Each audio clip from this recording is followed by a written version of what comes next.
Glad you're all here. Um, I'm excited to share this with you. This is something that has been percolating in my brain for a long time. In fact, I'll tell you a story. When I was a kid, I did a lot of reading. I read everything I could get my hands on. And we had a big bookcase that went from the floor to the ceiling in our family room. And by the time I was around 9 maybe, 8 or 9, I'd already read all the books we had, the ones I was interested in, except on the top shelf were all the books our parents didn't want us to read because they had, dirty stuff in them, whatever. So I started climbing up to the top because I read all the other ones. And I read a novel called Don't Stop the Carnival by Herman Wouk. If anyone knows the author, he's a famous author. He's written quite a bit.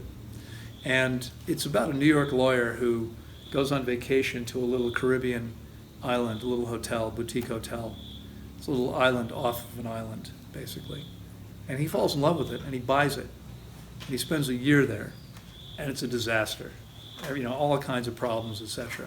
And I read, and at the end he goes home to New York.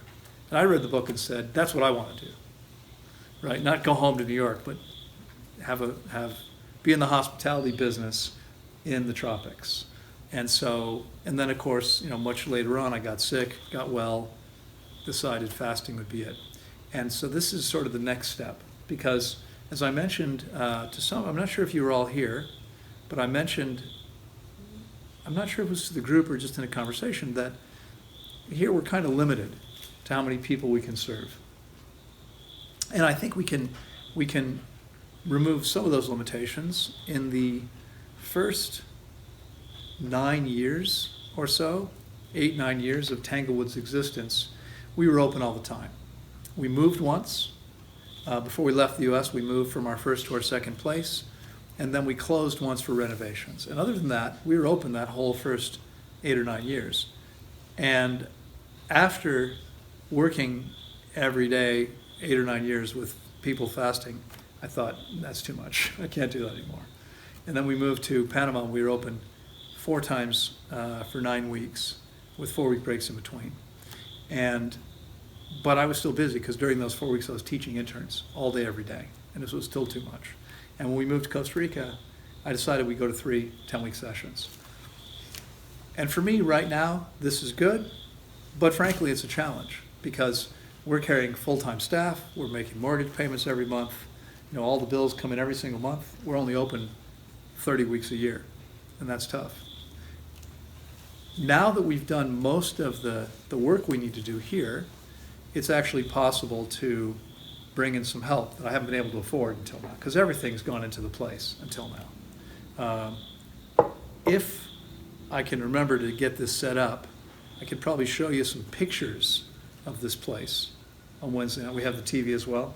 When we first got here, the first 2 times I saw this place, a friend brought me here to show me this place because it was available to rent. They were actually trying to sell it. First 2 times I came here, I said to him, no, it's way too ugly. I could never live here. There's no way. The place was really terrible. And it took a lot of work and a lot of investment. Respect? Say again? In what respect? In every respect. I'll have to show you pictures. It was everything about it. I mean, it was almost like the guy said, I'm going to see if I can create the ugliest place on the planet. And he came pretty close. If he didn't make it, he came close. It was bad. Were the structures here, or? Some of them were. Okay. When we got here, there were 5 guest rooms. We could handle 5. Each room had space for 1 person. We could handle 5 guests. We now have space for 26, plus 4 interns. Oh, you're talking about this place? This place. Well, you have recreated it. Beautiful. Yeah, thank you. Yeah, I'm saying it's been a lot of work. And the point was that, and I don't want to spend too much time talking about this, but up until now, all the money has gone into the place. Now, we got most of that done.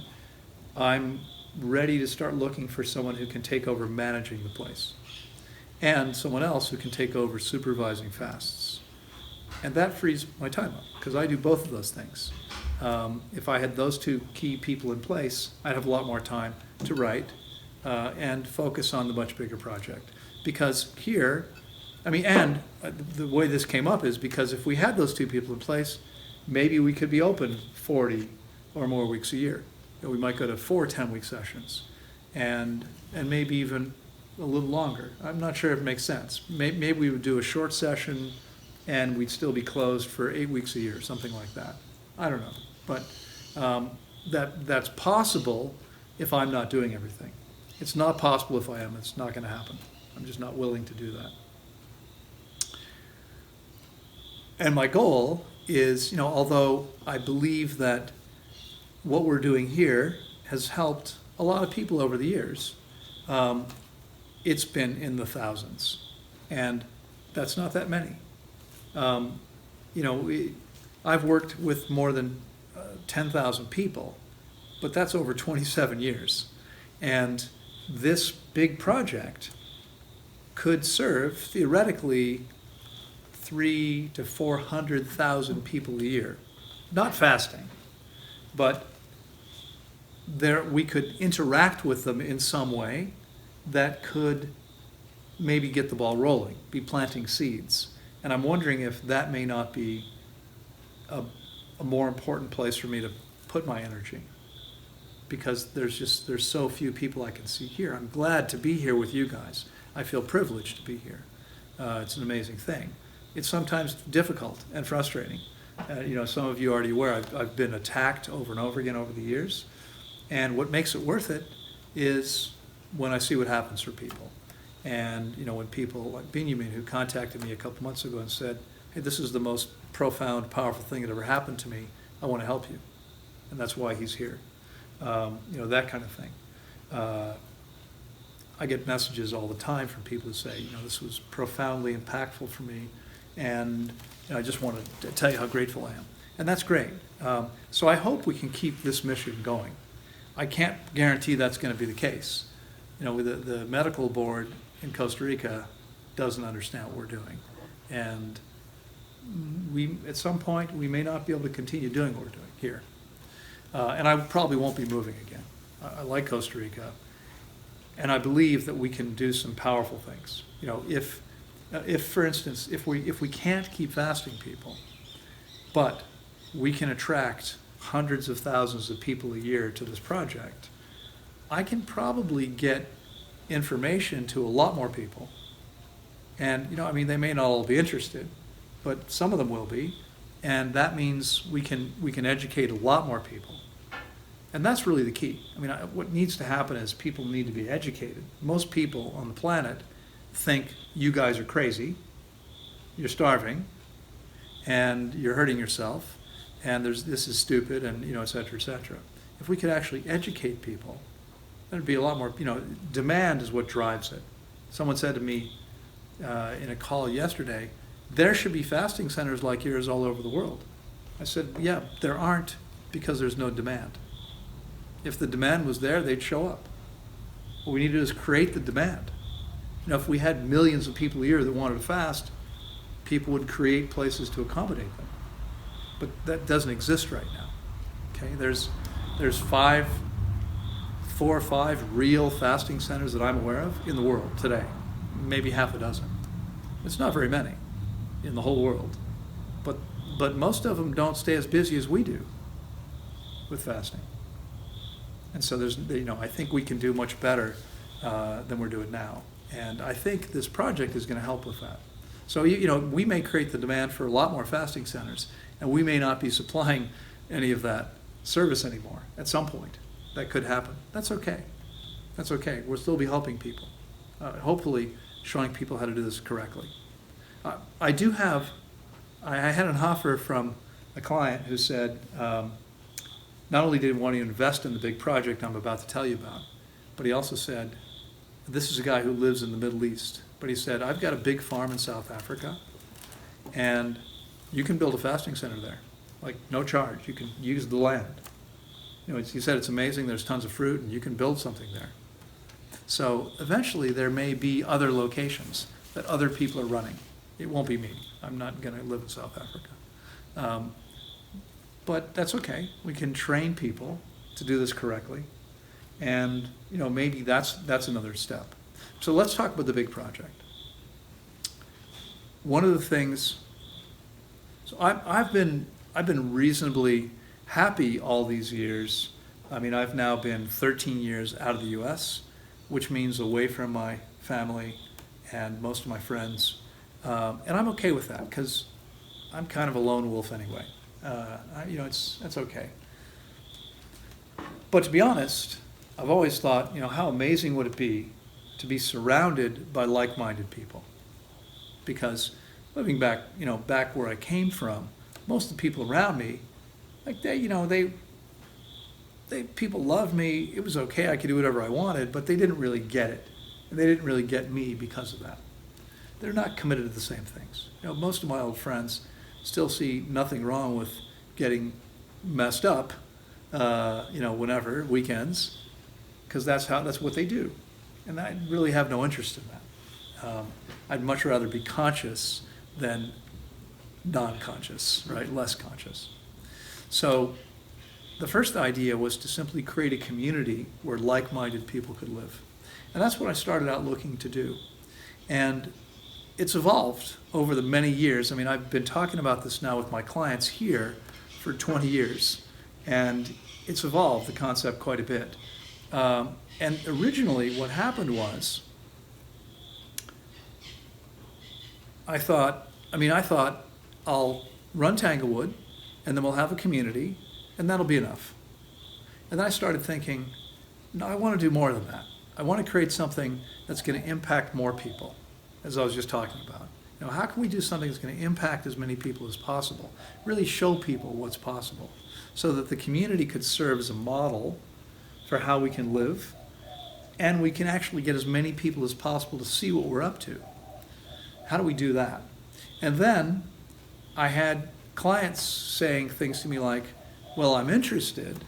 I mean, there are some people who own a home and can sell that home and could take the proceeds of that, invest it in this project, and maybe never have to work again, because it won't cost much to be here. If you've got a home in Europe, the U.S., many people could sell that and take their equity. If they have equity, never have to do anything again if they didn't want to. But there are other people, especially some of the younger folks, who've said to me, I want to be part of that, but I don't own anything. How am I going to make a living there? You've got a business, but what am I going to do? So I started thinking about how we could combine all these things, creating this community where we can support each other in maximizing our potential and becoming the best we can be. How we can also, at the same time, affect as many people as possible, right? Other people, and create something where community members can make a living. And so what's evolved is the project that we now have on the table. And the sort of the center of it, the crown jewel, is a piece of land that is about 435 acres, it's 165 hectares, and it's got two streams, two waterfalls, which meet at the bottom. So they start over here and they meet at the bottom, and then there's another like 10 or 11 little falls with pools to swim in, and both Gazelle and Peter can tell you it's pretty friggin' spectacular. True? True? Yeah, it's an amazing site. Since contracting for that, it took me about 3 years to negotiate with the owners of that piece. And we finally got a contract a couple of years ago. And unfortunately, that contract is now expiring in February. So by February, I've got to come up with at least $400,000. And ideally $1 million, because that's about the contract. And I'd rather not, I could make one payment and have a couple of years to make the rest, but I don't want to invest a whole bunch of money and not be able to come up with the rest and lose it all. So I'd rather come up with the whole thing. That means about $1 million there. In the meantime, I started out thinking, this piece is big enough. We could build a community on this in the valley, close to the river, and that could sit up above a little commercial village where there could be shops and places to eat, and it could all be there inside the nature preserve. And then I thought, actually, it'd probably be a lot better to create a much bigger nature preserve and leave it alone as nature preserve as much as possible. And then maybe up a little up above where it's a little cooler, we could create a community. And we were always going to need land to build the permaculture food forest, for a whole community. That's going to take at least 20 or 30 hectares. How are we going to do that inside the valley where it's all forest? I don't want to cut down trees. I mean, there's a few places that are open, but not much. So what's happened is I now have 10 signed contracts. I went from 1 to 10. Okay, I've got 10 right now. I'm negotiating. I've got maybe half a dozen other landowners who have already agreed to sell me their property. And then there's several others who are completely open to talking about it. And the goal is to acquire the entire valley. It's about 8.5 kilometers from the waterfalls to the end where there's a little village. And the goal is to acquire all of it. So the whole thing is protected. That, I don't really know how many hectares or acres it is. I'm not sure how to figure that out right now. My estimate is that it's probably between 5,000 and 10,000 acres. So 2,000 to 4,000 hectares, something like that. That means there's some pretty serious money involved. But that doesn't mean it's not possible. I mean, some people are freaked out by money. I'm not so freaked out by it. When I was 24, I started working as a commercial mortgage broker, brokering financing on commercial real estate projects. And at 27 or 28, my biggest deal was $32 million. And, in fact, I bought my first house at 23 and it was $110,000. My friends were all like, you're buying something for $100,000? I'm like, yeah, why not? What the hell? Right? I rented rooms out to help me pay the mortgage, and that's just numbers, right? If we can make the numbers work, and I think we can, it doesn't matter. It could be $100 million, right? I think we can make it work. Not $100 million. The whole project might be $20 million, but I think we can support that. So what we have now is this. We'll use the table here. This is the valley. The waterfalls are over here. Over here, there's currently a path that goes down a trail. It's about 2.5, 3 kilometers to get down. Anybody can get down. Not everyone gets up so easily. It's pretty steep. I want to create a way that we can get tourists in there. So here in Costa Rica, most tourists come to see the natural beauty, right? We have a spectacular site. I didn't mention it, but the 2 waterfalls at the head of the valley, one is, they say, 325 meters. We haven't measured this ourselves. One is 325 meters high. The other one's 300 meters. 325 meters means, as far as I can tell from the research we've done, it's the highest waterfall in Central America. Okay?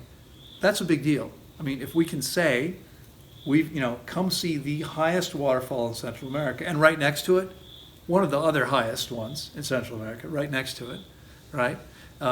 Over here, on this side of the valley, there's another waterfall that's 250 meters high. And over here, we've got a couple smaller ones. And then on this river where the 2 come down, there's like 10 or 11 more smaller falls with pools. So we've got like 15 waterfalls on site that I know of. There might be more. I don't, who knows? I mean, I haven't seen all the land yet. So we now have these 10 contracts. The idea is up above, right here at the head, there's a ridge, and here's the valley. It goes down from here, right, or up here. Here's the edge, and it goes down. It's like a cliff here. Up here, there's a ridge. The land goes down on either side. The total here is probably 55 or 57 hectares. That's 135 or 140 acres. It's mostly pasture land, and that's going to be the fruit forest. That's going to be where we plant fruit trees. Okay, the goal, the objective, is to plant every single variety that we can get our hands on, everything that will grow here, eventually to create the largest collection of tropical fruit trees on the planet. Now, there are several places I know of. There's 2 in Florida that I've been to. One is 30 acres, the other one is 3. Ironically, the 30-acre place, because it's now a state park, it was private, it's now a state park, costs like $6 to get in.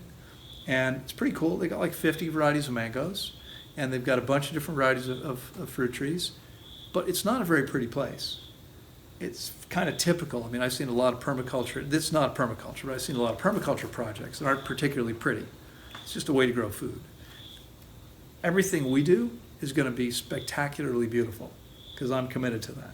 And so this place, we're going to create, it's going to take time. We're going to create this magnificent forest on 125 acres with all these varieties. And there'll be a variety of different tours. We'll have like a little electric vehicle that can seat 20 or more people, and we'll have tours where people can go through and see as many trees, see all these things they've never seen before. This won't just be attractive to those of us who love, who are fruit eaters. There are people all over the planet that are interested in exotic fruit. They may eat hamburger for dinner, but they still are interested in exotic fruit. I think we can create a significant tourist attraction if we have the largest collection in the world, and I think we can do that. And I think the government will help us make that happen. The local government's excited about the project. As hard as it is to believe, in the district of Olancha, the district that we're in, which includes Playa Carrillo, all the way from there, it's a pretty good sized area. We are, as I understand it, we're the largest employer in terms of number of employees here, okay?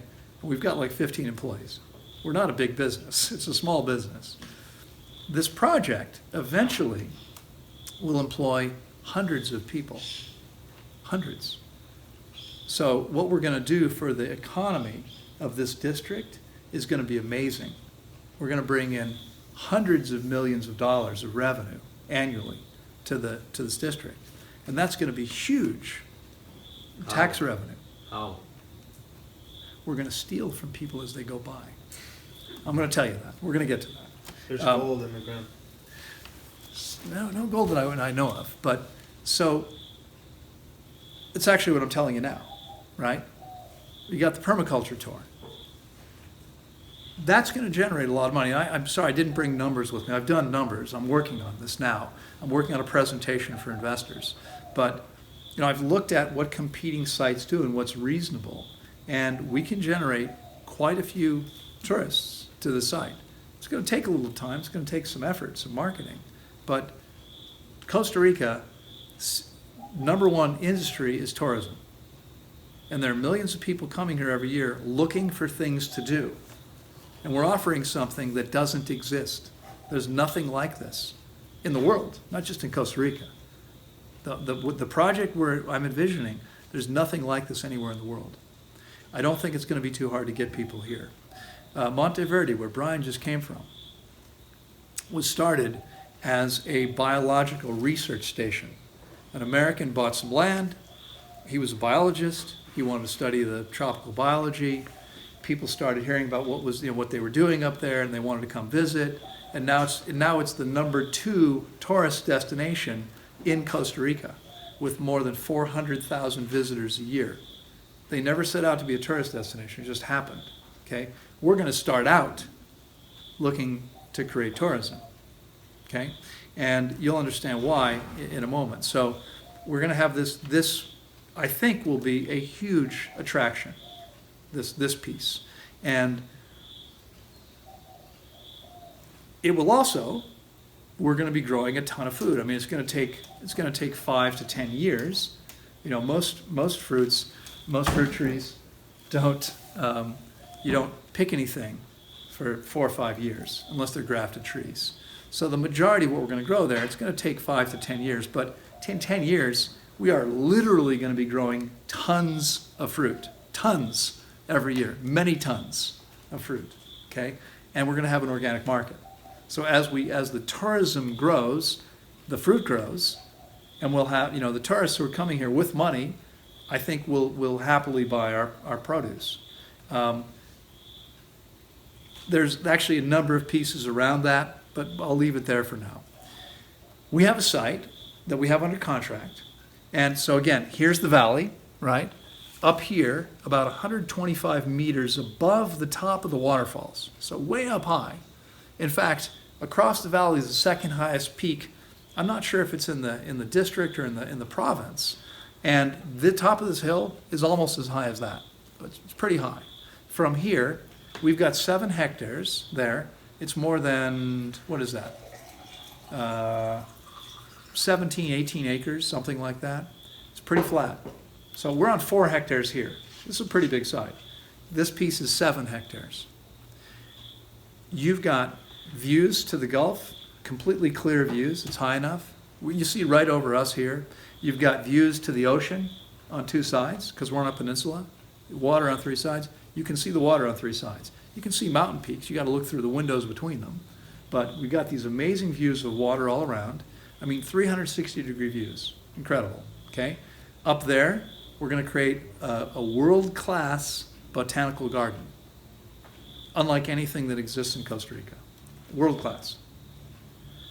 We have people who come here and tell me, this place is like a botanical garden, like the most beautiful thing they've ever seen. Well, I've got neighbors who, when their family comes to visit for holidays from the city, they call me and say, can I bring them over to show them the place, right? We're going to create a place that's going to be open to the public. We're not open to the public. We're going to create a place that is. And I don't think we're going to have any trouble getting tourists in there, okay? And, as you're going to see by the time I'm done, I think each of these, so we have right now, we've talked about the nature preserve. People pay to go see waterfalls. $25 won't be difficult to do, okay? And we, here, we can charge $25, but it's not one waterfall. You got 15. You pay to get into the preserve, and you can go see 15 waterfalls. Okay? I don't think there's any other place that's gonna offers that. We've got the nature preserve, the waterfalls. Most of these places I've been to quite a few of them in Costa Rica and Panama and Nicaragua and Colombia. And most of the time, you pay to get in. There's a mile or more trail, which is pretty crude. Sometimes there's some steps and things, but it's all pretty crude. There's no toilets. There's no place to get refreshments. We're going to create improved paths along the falls, so everyone, even people in a wheelchair, can see them. We're going to create bathrooms and refreshments. You'll be able to get a cold coconut, a cane juice, a smoothie, fresh fruit. That'll all be available there. And I don't think we're going to have any trouble charging people the going rate, and then they're going to spend more money to be there, because we're going to be offering a way higher level of service. It's going to be a spectacularly beautiful place, because every place I'm involved with, that's what we're going to create. So we've got the nature preserve in the falls. We've got a botanical garden. We've got this amazing food forest here. We've got adventure activities. How many of you have done a canopy tour, zip line? Anyone done that? Yeah? Do you remember? So most of the ones I've seen, there's relatively little elevation change. That's okay. You start on a platform, you go to the next platform. It doesn't have to go down very far. They're always going down. But you go to the next platform and then the next one. And there may be on a flat piece of ground, you can create that. And that's cool, because we got a big place. Right now, we've got about 600 hectares under contract. That's about 1,500 acres. It's a big project, and it's going to get bigger. We're not done yet. That's just, we already have the 10 contracts. So we could probably do zip lines in various places, but some people like the excitement, and they want downhill. When I was in Whistler back in May, there was a young woman from LA who was there with her mother, and she was excited because the zip line at Whistler was 125 meters, I think, of vertical from the top to the bottom. So they had some fast stuff. We've got about 425 meters of vertical from the top of the hill to the bottom of the falls. So we can create some pretty exciting stuff for people who want that. There's cliffs inside. There's cliff faces. I'm not sure about the rock, how stable it is, whether it's suitable for rock climbing or rappelling, but if it is, people will be able to do rock climbing and rappelling. We'll have a bouldering wall and a climbing wall where they can learn first, okay? There'll be a skate park. There'll be, toward the other end of the valley, There's about a 325 acre piece, let's call it 120 hectares available. It's actually two pieces where we're going to create a mountain bike park. Okay? Now this, if you're not into mountain biking, it might not interest you, but there are a lot of people who are. And we're going to create something that doesn't currently exist in Central America. Okay? It exists in North America. Whistler has the biggest one in the world now, but there's a bunch of them. A lot of the ski resorts in the summertime, they do mountain biking, and they've created mountain bike parks. We're going to create something here. We're going to have trails for quadricycles. Anyone ever drive a quadricycle? It's a lot of fun. I've got one out there, and it was my only vehicle until a year ago. I've been driving a quad now for 5 years. Amazing. It's a lot of fun. They're noisy, and they pollute. They're fun. So we're going to have a fleet of electric quadricycles that make no noise and create no fumes. And they're solar powered. I have an idea that might be a little difficult to pull off. We'll need some permission from the government. There's a road that, if we have all the property in the valley, then it'll be easier because we can control the road.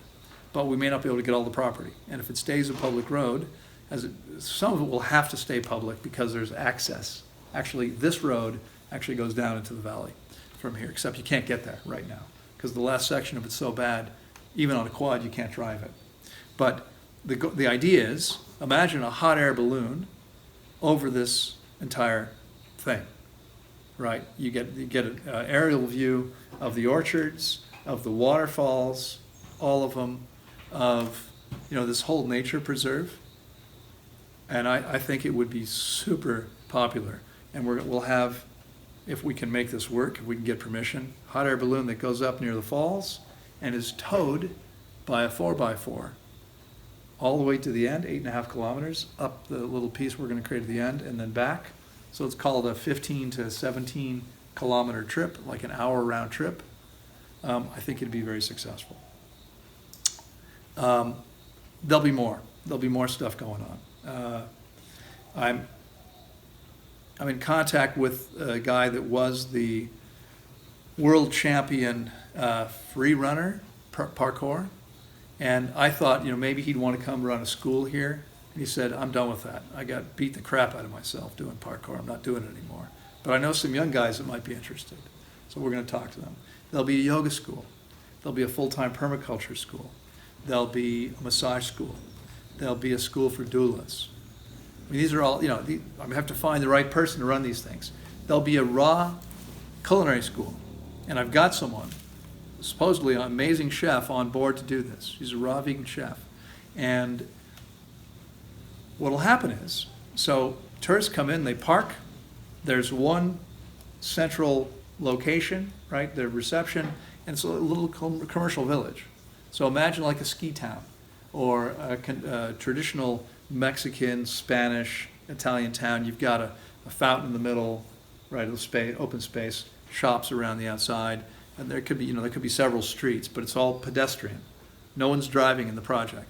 You park, everything is, you're driven to where you're going. So if you're going for the permaculture tour, they pick you up there at this little commercial village, and they take you up to the permaculture.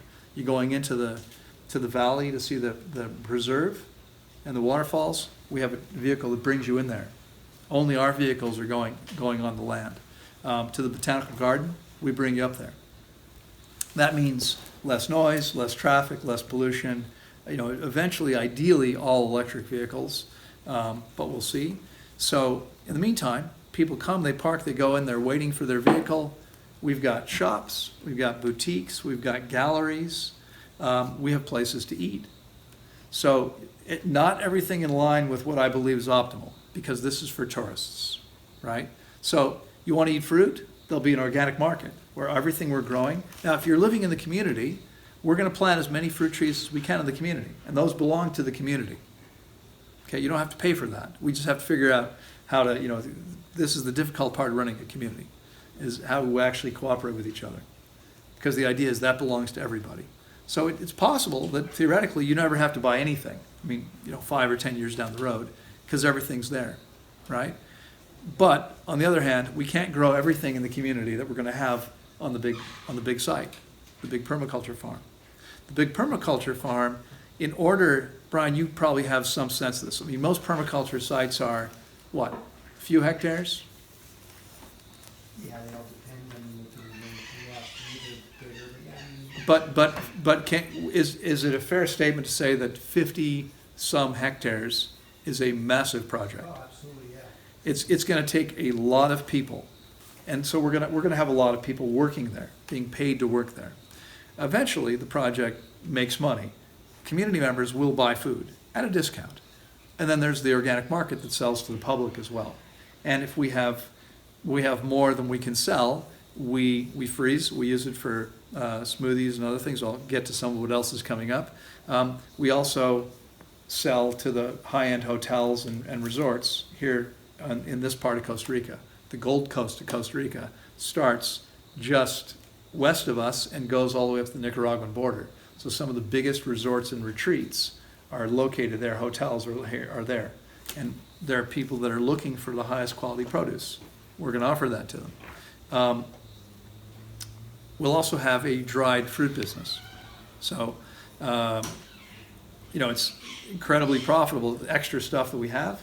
Now, I'm mentioning all these things. Somebody's got to be running each of these businesses. So community members have the opportunity to come in as a partner with the organization that's putting up all the money, all the investors, right? That partnership. The individuals can partner with the partnership to run a business. You can also have your own business, but the ones I'm mentioning, their core businesses, will probably have a hand in.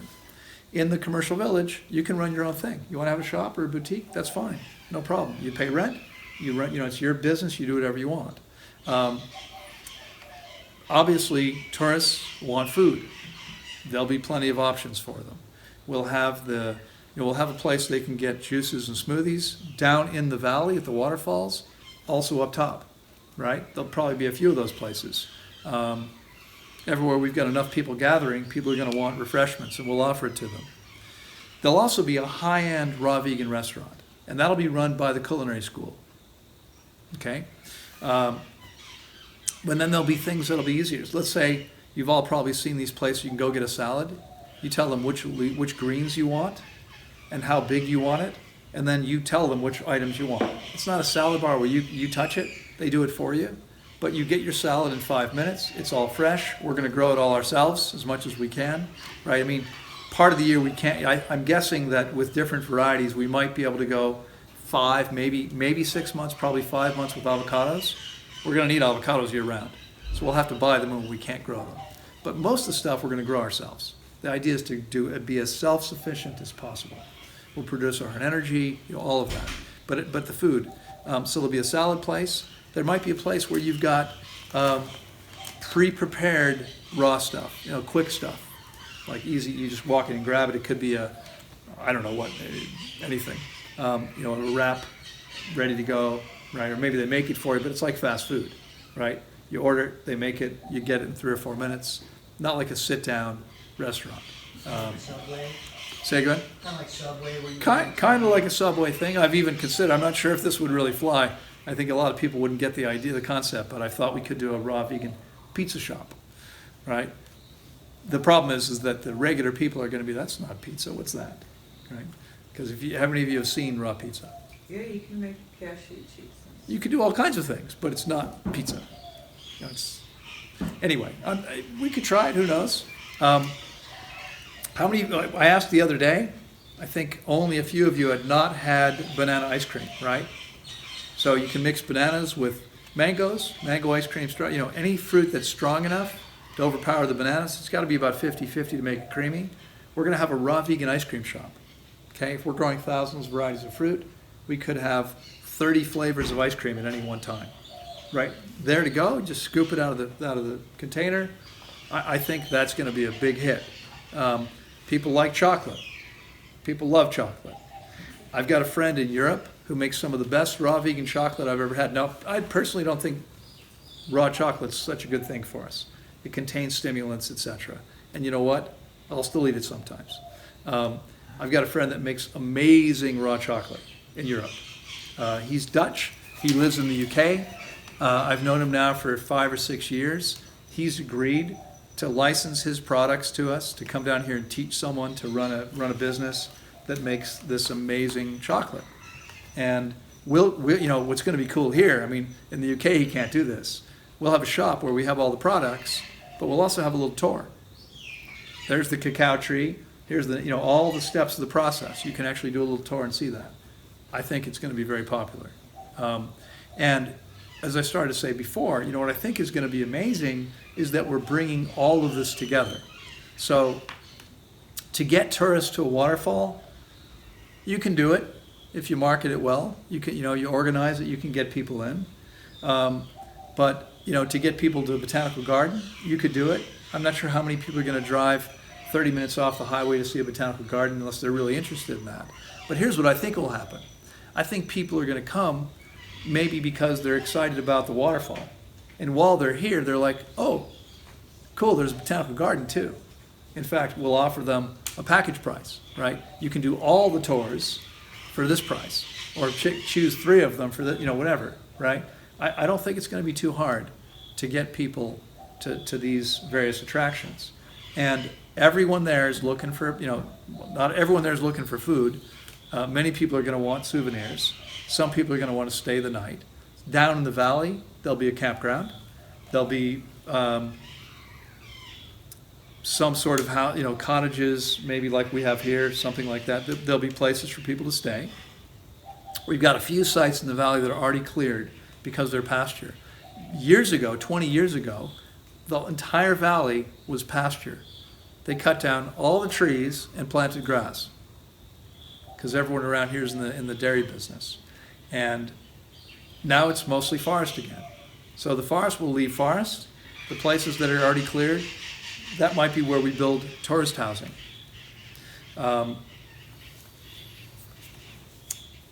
I've got several clients. I think I told you guys, some of you anyway, about the client I had that played with Beck, right? He's on 5 Beck albums. I've got several clients who are pretty serious musicians. You know, they're recording CDs, etc. I'm thinking, why don't we create a recording studio?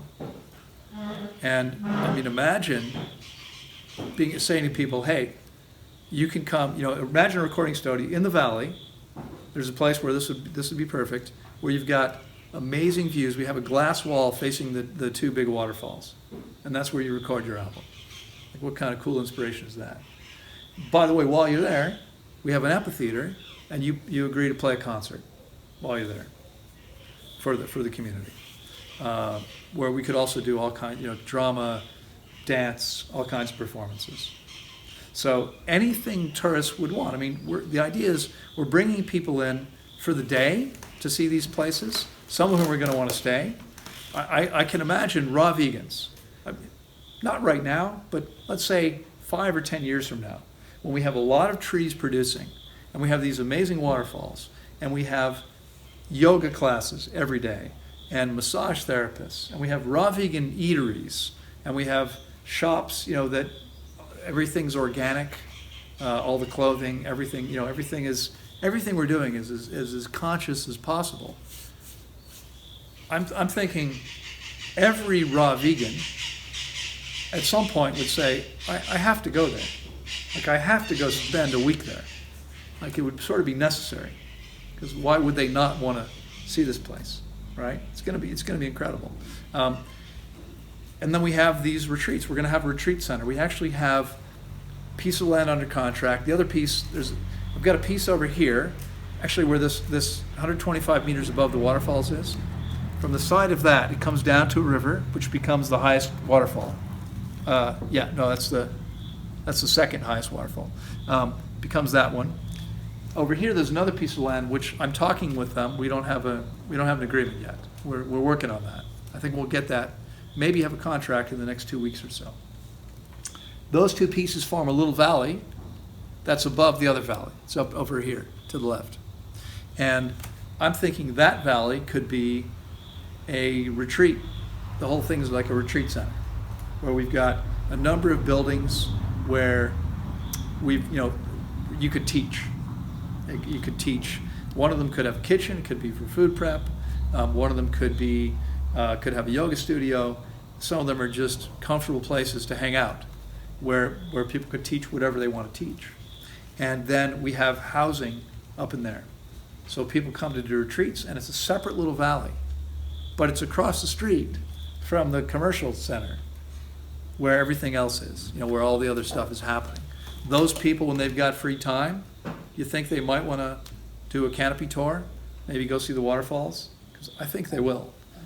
My guess is that if we can get to the point where we've got 3 or 4 retreats happening all the time, let's say that's another 40 to 100 people on site every week, eventually. It's going to take some time, but that's the plan. And so, I think all these things are going to work together to make it a lot easier, to make each of them successful.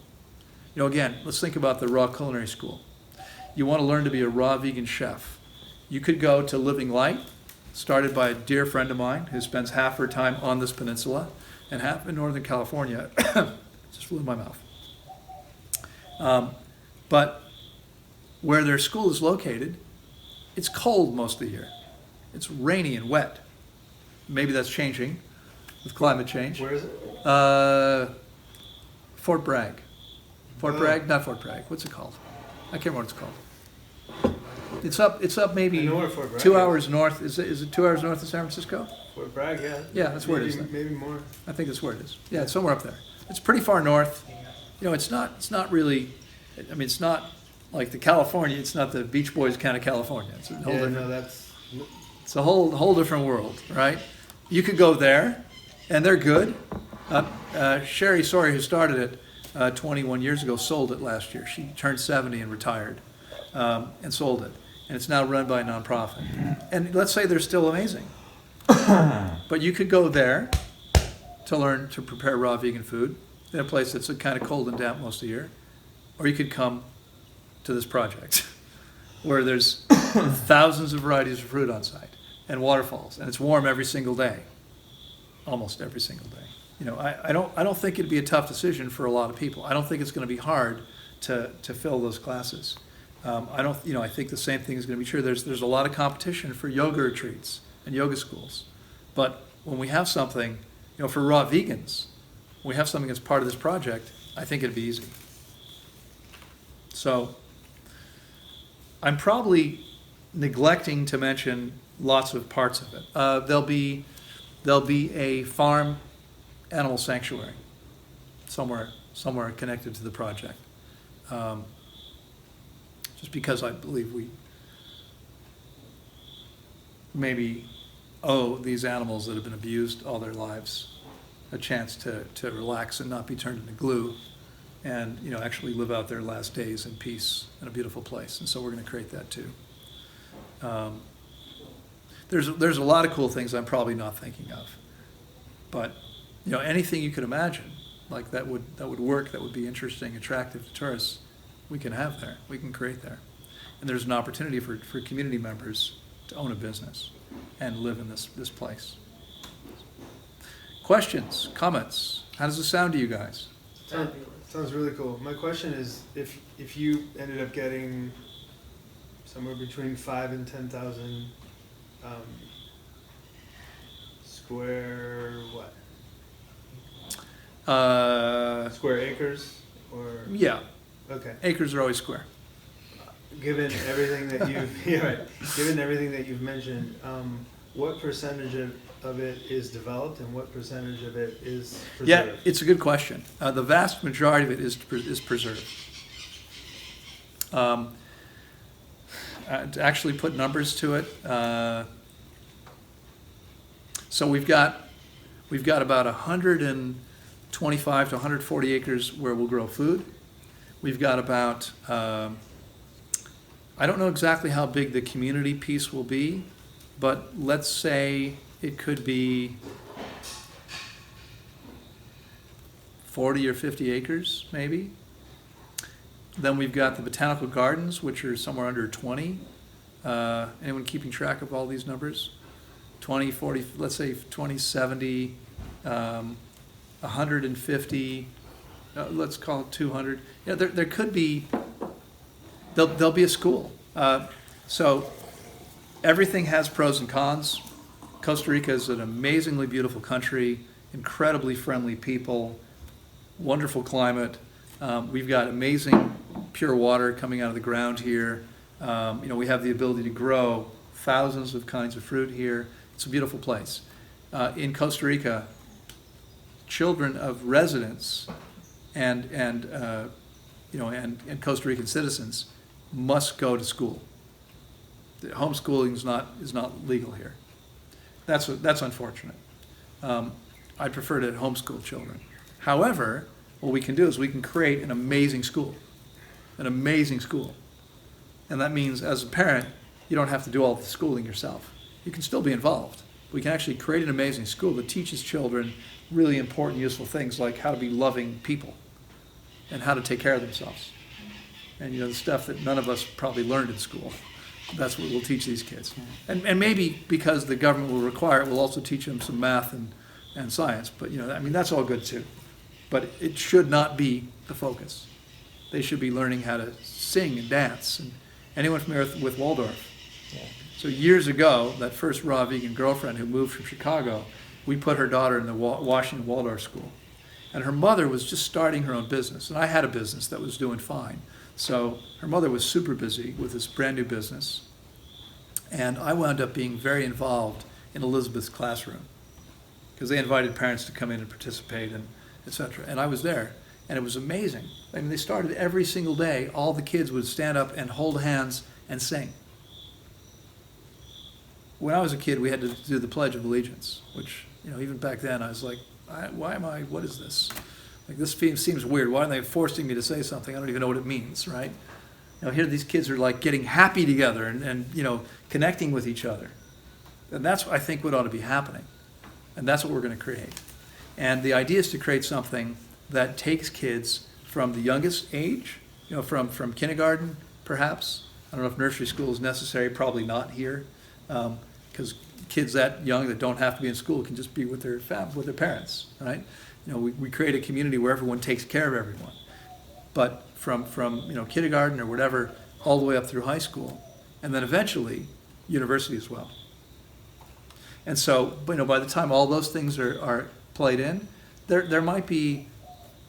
I guess there could be 400 or 500 acres involved. There'll be an athletic center. I didn't mention that. That's going to take some acreage as well. A place where there's pool and tennis courts and gyms and things like that. All of that.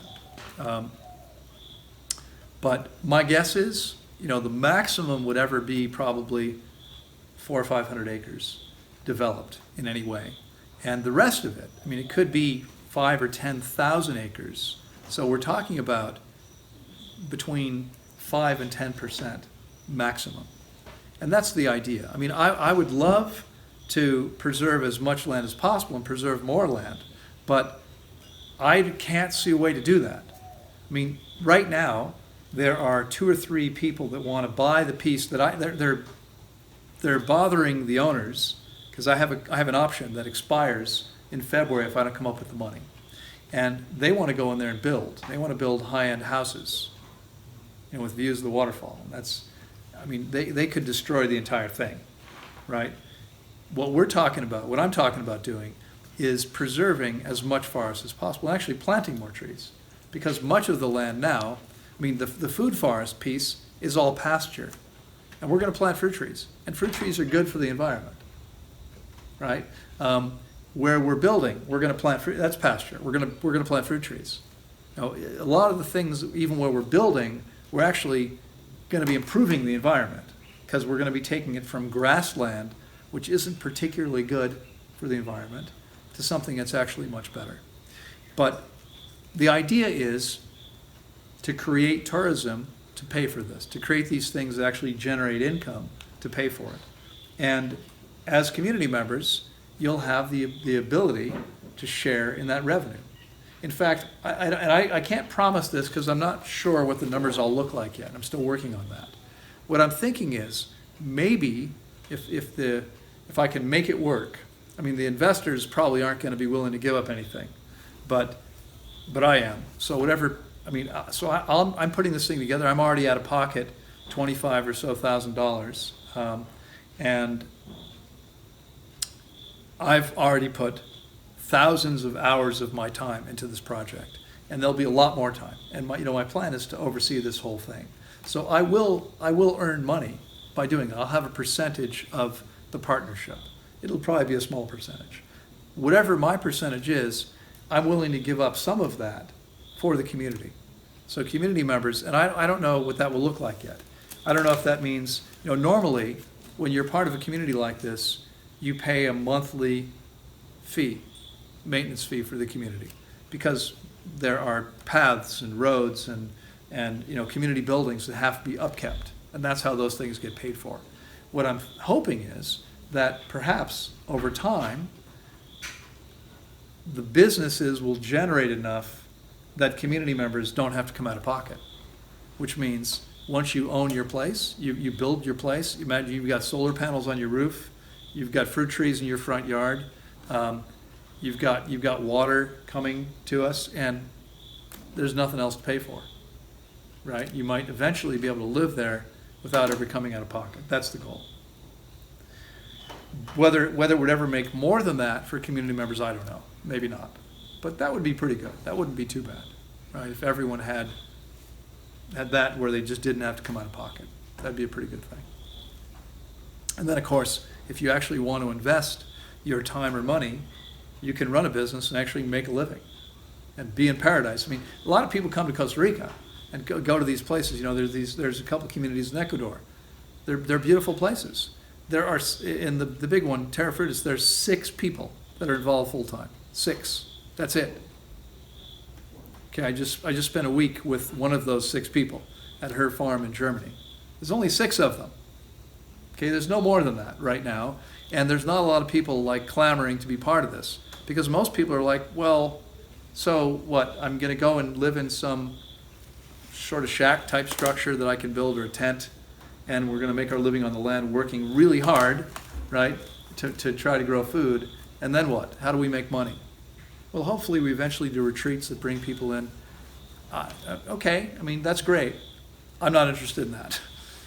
Maybe you are. That might, but it's not for everyone. And we're going to create something here where you're going to be able to have a beautiful place. You're going to have to pay some money for it, but there's going to be an opportunity to be part of something that's much bigger, where you actually have I think, a pretty significant opportunity. So you had a question. Yeah, I have 2 actually. Okay. Are you gonna teach fasting as well? When you were talking about all the different classes and different things, like teach what you do, like. Sure. I mean, I teach now when I travel and speak, so we'll be doing events there.